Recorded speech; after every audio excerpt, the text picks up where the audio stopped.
En medio de la oscuridad, está la luz esperanzadora de la verdad, en medio de la duda, está la fortaleza de la fe. En medio del caos, está el maravilloso reino de la paz, en medio de la más completa aflicción, se halla la recompensa sublime, en poder lograr descubrir hasta las más pequeñas respuestas. La libertad siempre ha significado pagar un muy alto precio. La verdadera sabiduría se obtiene abandonando todos aquellos conocimientos que ya no son útiles para mi evolución.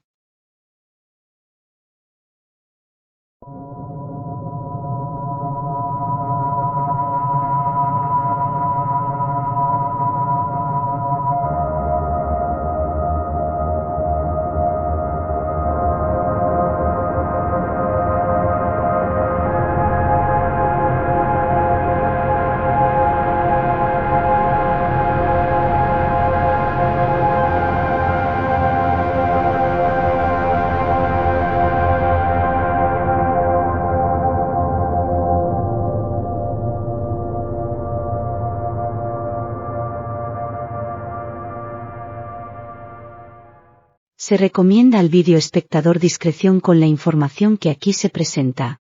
Pudiera ser que esto trastoque profundamente todo aquello en lo cual cree, y sobre lo cual esté depositada su fe de credo, así como sus arraigadas convicciones personales. Nos permitimos sugerir, prescindir de ver este vídeo si es que sus fuertes creencias religiosas están lejos del abrirse al conocimiento de las verdades que oscilan entre un pasado heredado y una presente existencia llena como esta, de descubrimientos y revelaciones. Por lo mismo, este vídeo no ha sido creado con fines propagandísticos, ni mucho menos polémicos, ya que los fuertes movimientos que hoy intentan prevalecer sobre el raciocinio y cordura de la gran mayoría dicen que, el que tenga oídos, que escuche, y el que tenga ojos, que vea.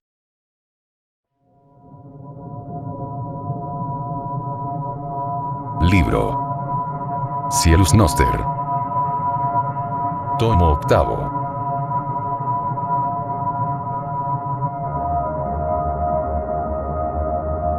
La evolución del ser espiritual.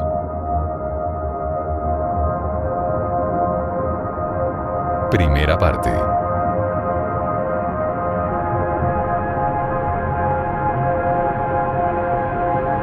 Evolución.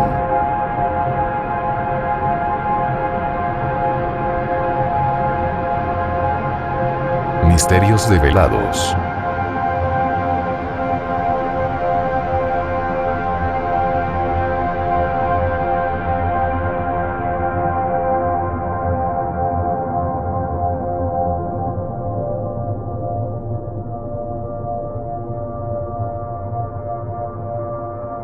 Manaquel.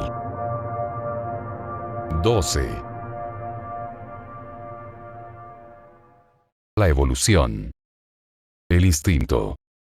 El instinto humano es un impulso natural, propio, innato, y que no ha sido puesto allí por otro ser humano. Por lo tanto, no ha sido manipulado o alterado por terceros.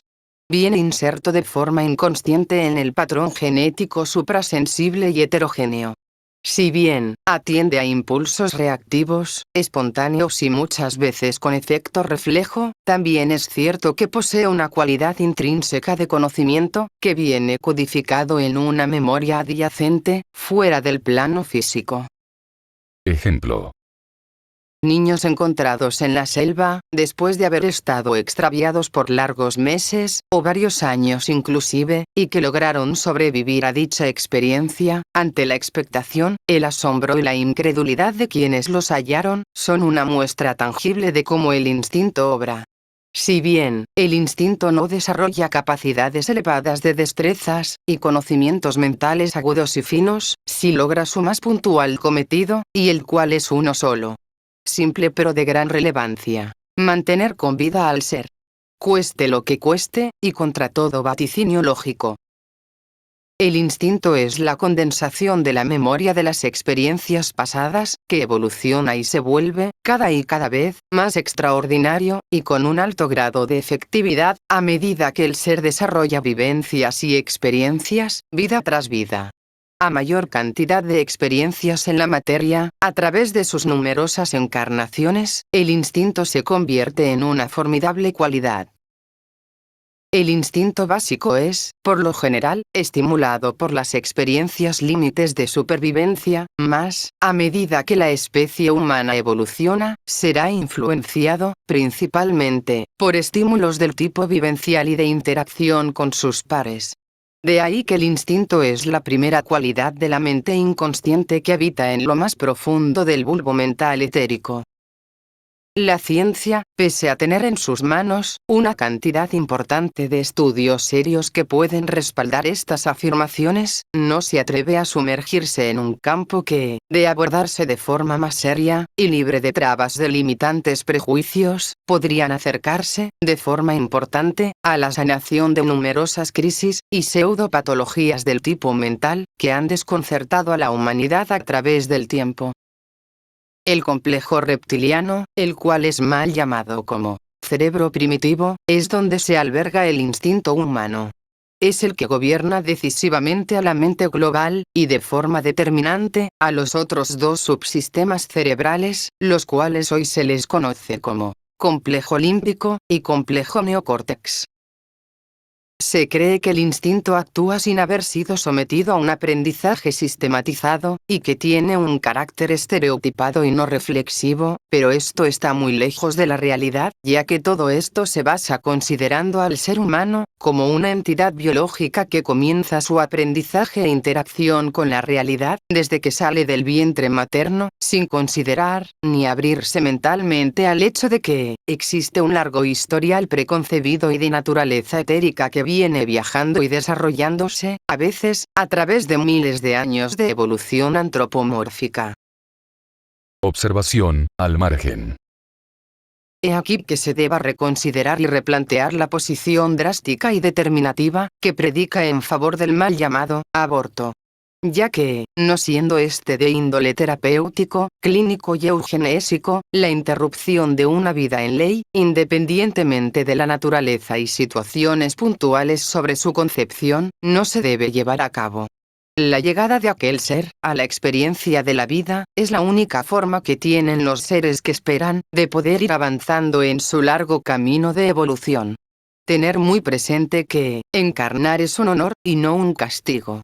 Aun y cuando la experiencia y situación de vida de aquel ser vaya a estar llena, en apariencia, de dolor y sufrimiento, ya que, consideren esto, si se permite redimirse, a través de la reencarnación, vida tras vida, para de esa forma ir pagando por las faltas cometidas, a la vez que ir aprendiendo sobre las numerosas situaciones de vida que enseñan grandes lecciones, ¿cómo podrán los seres lograr todo esto, si se les aborta el derecho de nacer?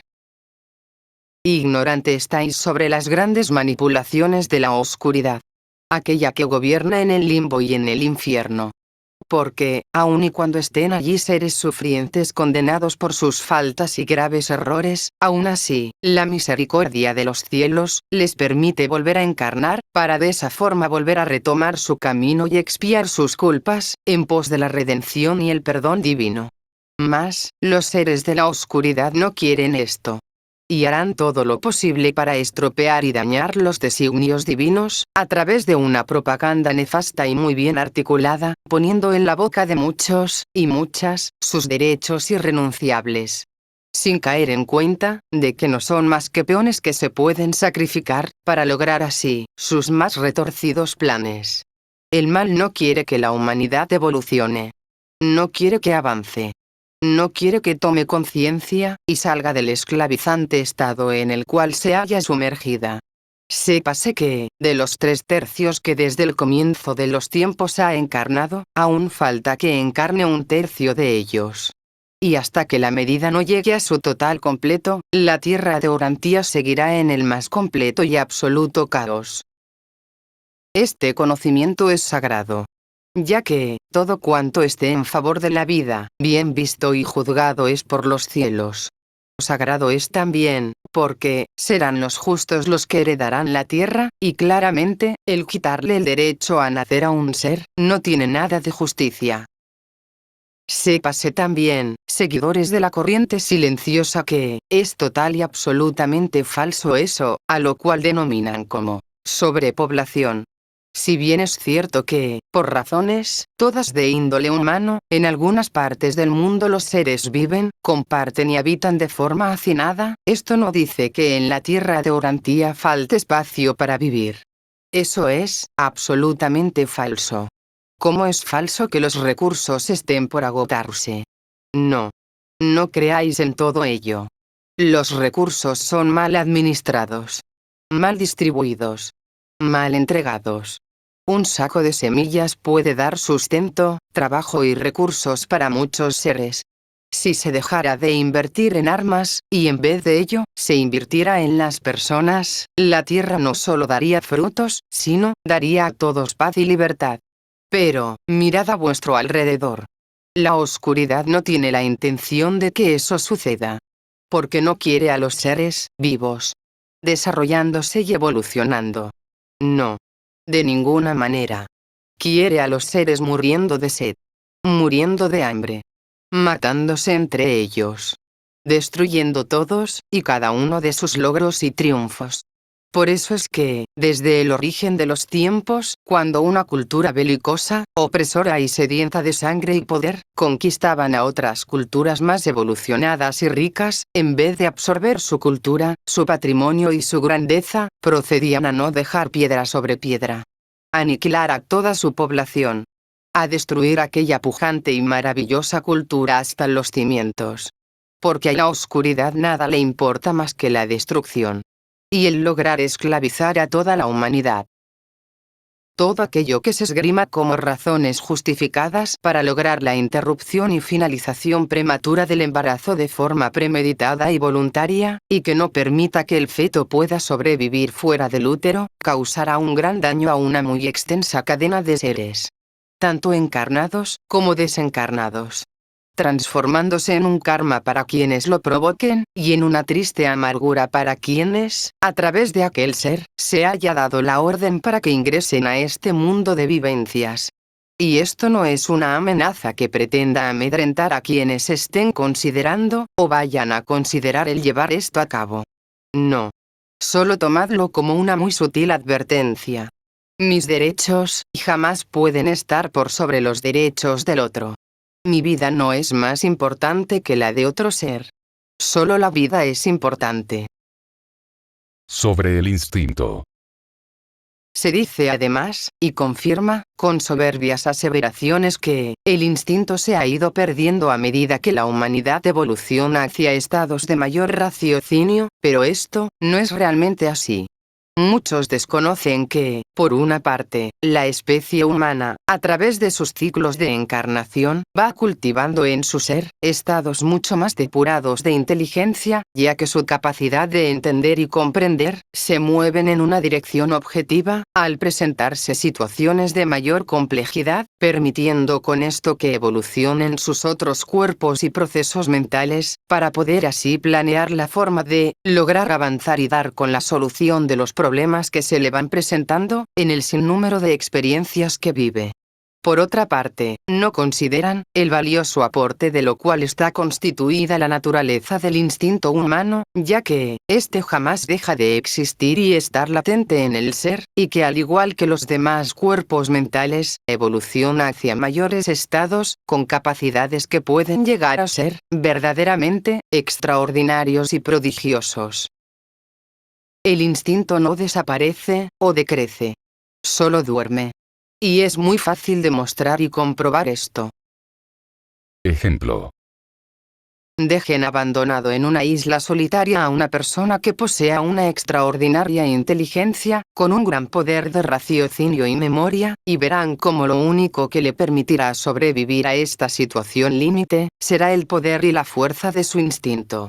Ya que todos sus conocimientos y habilidades mentales, al estar fuera del medio que le brinda el poder para desarrollarlos y potenciarlos, le servirán de muy poco, ya que, estará desprovisto de todo aquello que le servía para desenvolverse.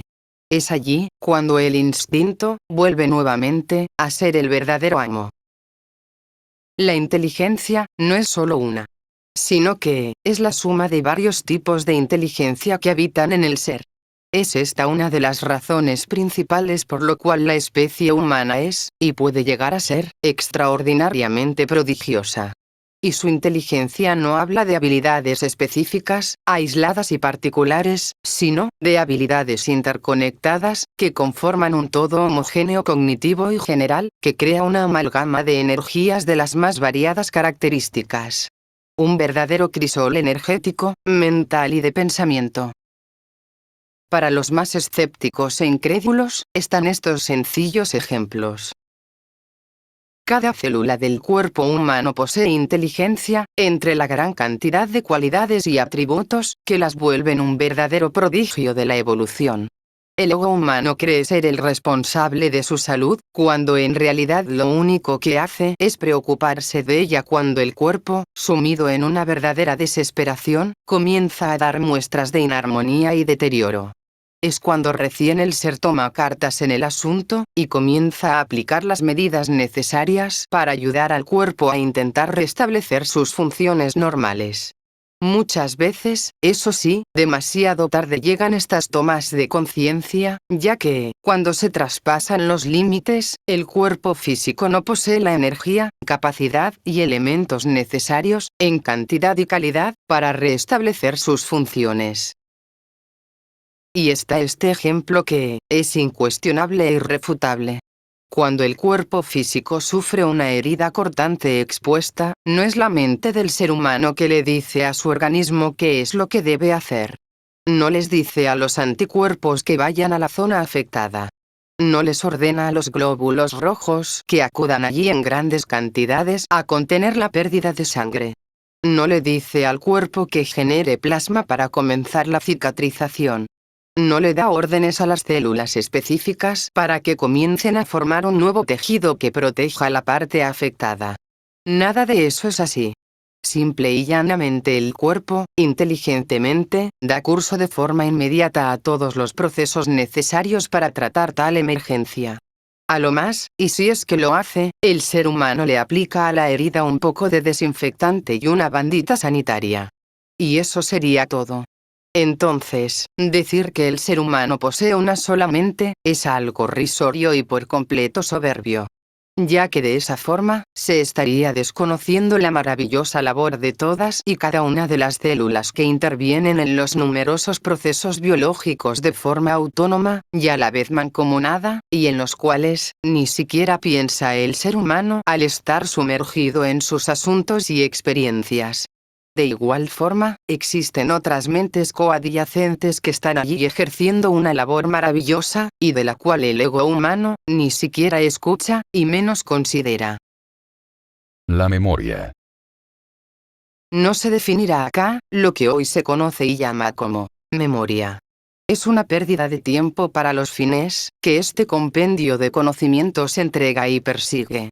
Suficiente información hay al respecto. La ciencia desconoce, o simplemente omite, todas aquellas particularidades que están, lamentablemente, lejos del alcance de quienes ponderan todo a través de lo observable, comprobable y efectivo, y relegan en el periférico menosprecio toda posibilidad de intentar estudiar y comprender aquello que, obviamente, dejaron hace mucho, o tal vez desde siempre, fuera de la malla curricular docente y de estudio. Su definición es algo básica, desenfocada, que generaliza los atributos de la mente, y dicho de paso, agrupa de forma torpe, en un solo parámetro de acción. Es por lo que nos enfocaremos en los diferentes cuerpos mentales que posee todo ser humano, y en el bagaje de su precedencia y acrisolada pureza. Una pureza que se sofoca bajo la sombra de una falsa realidad. Comenzar diciendo que el ser humano es la suma de varios cuerpos mentales que coexisten y coparticipan estrecha y aleatoriamente dentro de él. Solo con decir esto, para los menos preparados en estos temas, sonará todo a locura, o mera charlatanería, pero que tiene una base firme y comprobable que puede hacer pensar hasta el más incrédulo.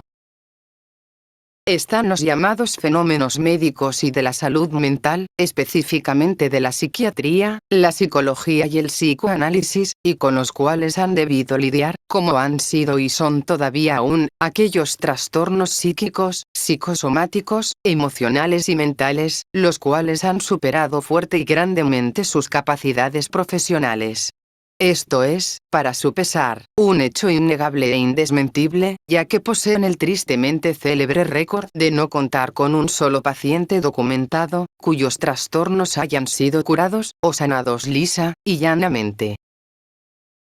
Y para quienes, en su ferviente pasión y latente desinformación, quieran debatir lo anteriormente dicho, se puede agregar a esto lo siguiente. Sí.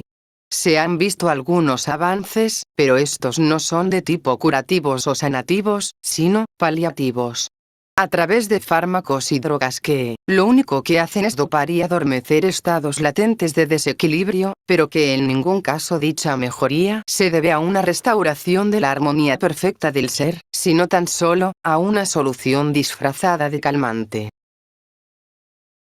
¿Será, acaso, que todo esto se debe a que tratan al ser como una entidad individual y absoluta? ¿Y no consideran la posibilidad de que estén frente a un ser múltiple, diverso y del todo extraordinario? Con una forma mucho más compleja de lo que se pudiera llegar a creer? O lógicamente, pensar.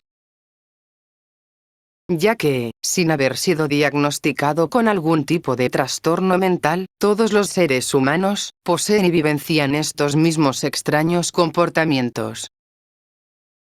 Diferentes, y hasta a veces antagónicas formas de parecer. Inclusive, varias veces en un mismo día. Cambios repentinos de humor. Muchas veces. Totalmente sin una causa clara o visible, y sin fundamentos ostensibles que los justifiquen. A ratos muy juiciosos, proclives y centrados, y luego extraviados, informales e inseguros. Estados mentales agudos, y extraordinariamente objetivos, en algunas ocasiones, como totalmente desenfocados y fuera de sí, en otras.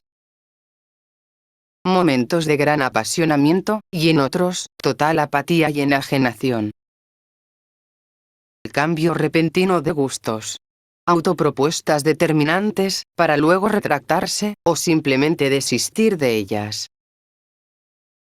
Y así, los ejemplos pueden seguir, y seguir. Y no es que estemos dando una lista de síntomas de alguna patología, o de un trastorno de la personalidad. No.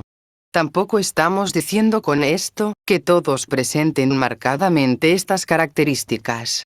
Sino, que todo esto son rasgos visibles, en mayor o menor medida, y que es, en su más amplia y abierta definición, básica e intrínsecamente, parte de lo que es, un ser humano. Los mecanismos que activan, en todo ser humano, sus mentes coadyacentes, y plétoras de conocimientos adquiridos en sus anteriores vidas, quedan detenidas, o si es que se le quiere llamar mejor, inactivas, hasta que suceden una de estas tres situaciones, o bien, todas ellas a la vez. El despertar de la conciencia. Ya sea por una visión consciente, inconsciente, o guiada. Una situación de vida, o recuerdo del pretérito pasado, que se repite en el presente. También, el vivenciar todo, de forma prácticamente igual, o de un modo muy similar, tal como haya sucedido en aquel entonces. Un acceso a conocimientos e información de alta frecuencia vibratoria que activa, de forma prácticamente instantánea, la conciencia que se halla inactiva, o dormida. Ejemplo. Existen estados alterados de la conciencia que hacen que se vivencien situaciones muy particulares y extraordinarias, y que para muchos, comprende el misterioso mundo de lo paranormal. Algo que destaca, por sobre todo, por sus inquietantes experiencias límites, ya que siempre vienen revestidas de lenguajes e imágenes, muchas veces del todo incomprensibles, a la vez que de un fuerte parangón, de acontecimientos que se desvinculan totalmente de la realidad que en esos momentos sea, y le brinde al ser, seguridad y equilibrio.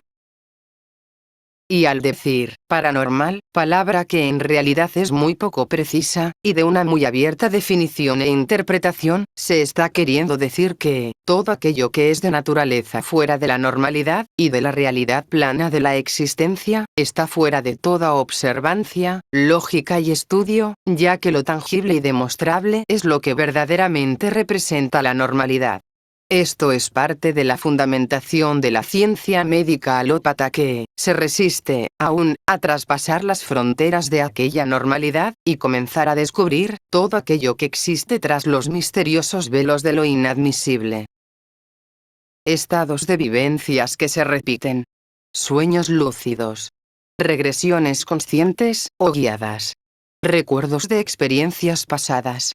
Revelaciones de otras vidas a través de sueños. Interacción con seres del mundo espiritual, a través de psicofonías, heterogramas, premoniciones, o comunicación extrasensorial. El recibir mensajes a través de la escritura inconsciente. El poder sanar a otros a través de las energías holísticas.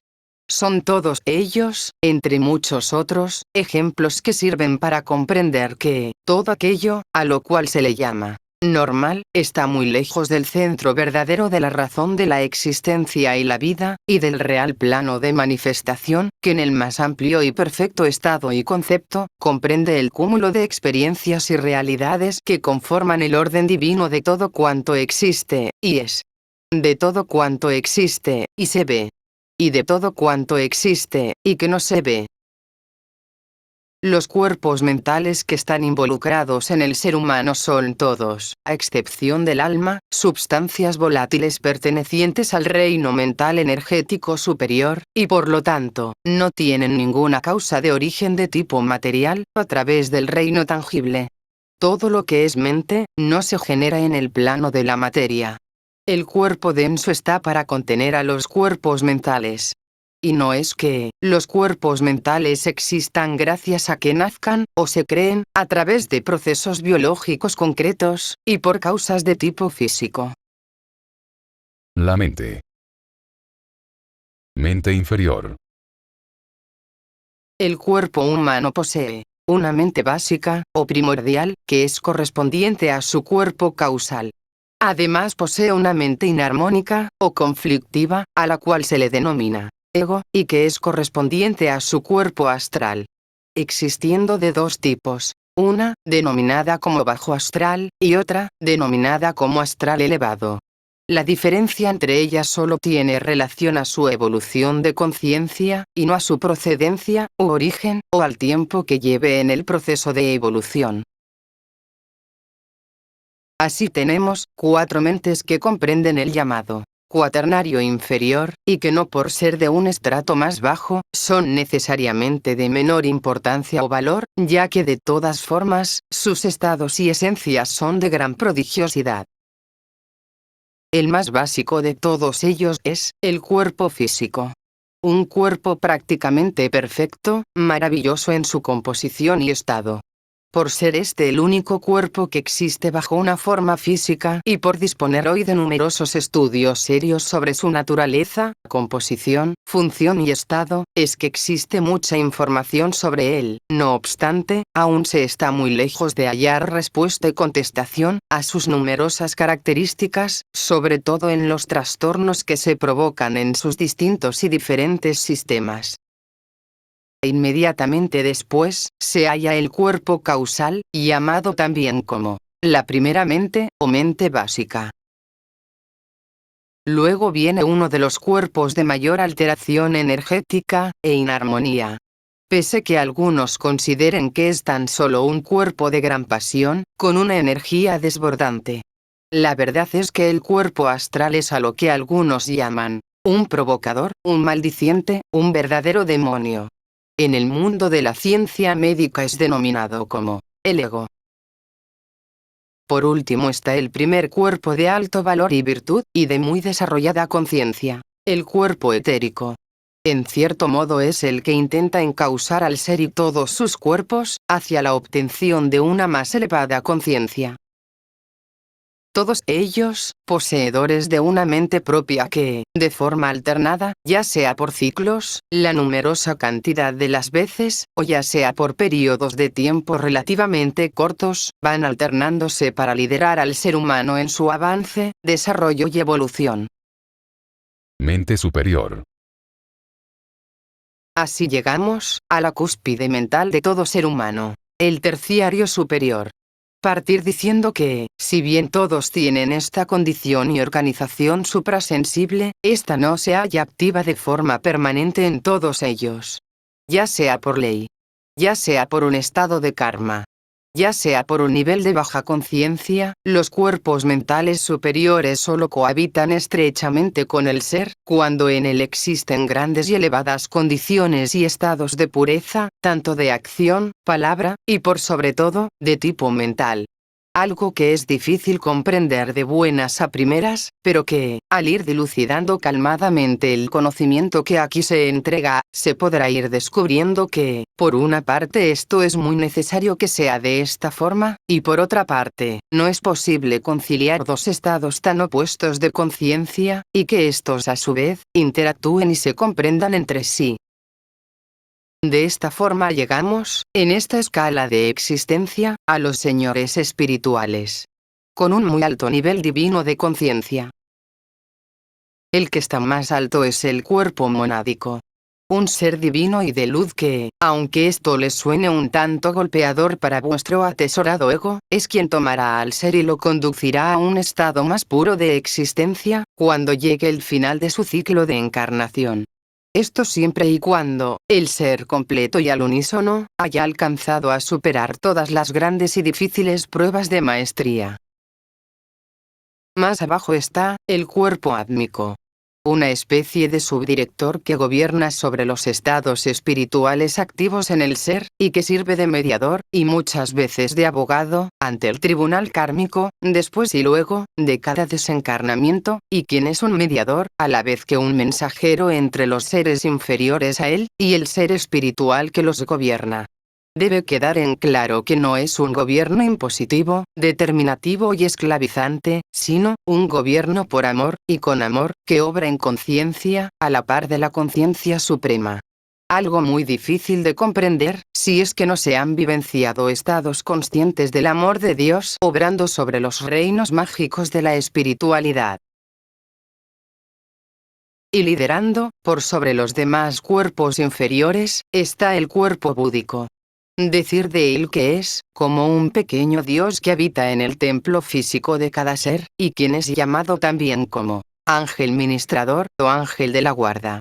Un ser divino de gran poder, pero a menor escala, de aquellos seres que gobiernan, dirigen y habitan los universos, y los cuales cumplen los designios misteriosos dictados por el gran Señor de todos los cielos.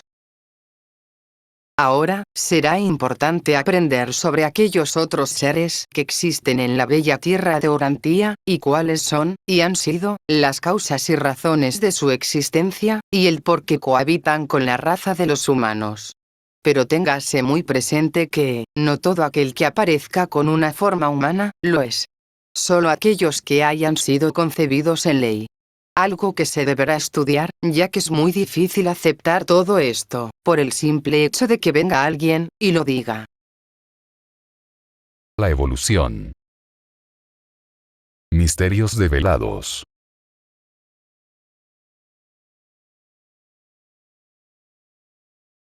Manaquel.